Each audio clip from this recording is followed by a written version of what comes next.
মানে এখানে কারা কাকদ্বীপে যে কলোনিগুলো গড়ে উঠেছে সেই কলোনিতে কারা থাকে মানে উনি যে আজকে যে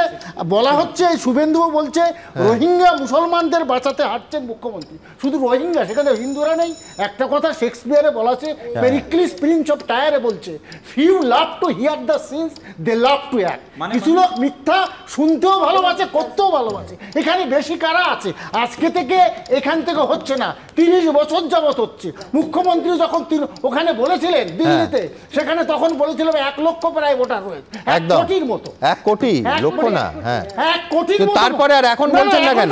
তাহলে এই কারণে ঠিক বলেছেন এখন সেই হিসেবে 2 কোটি হওয়ার কথা কিন্তু এখন বলছেন না কেন কটা রোহিঙ্গা পাবে আজকে নিজের কোপে করছে না আজকে যদি বাংলা স্বচ্ছ ভোটার হয় তাহলে বাঙালি হিন্দুরা বাদ পড়বে সবথেকে বেশি যারা অত্যাচারিত হোক যেভাবে হোক ওইখান থেকে আস্তে আস্তে আপনি কি বলছেন মানে আমি বলছি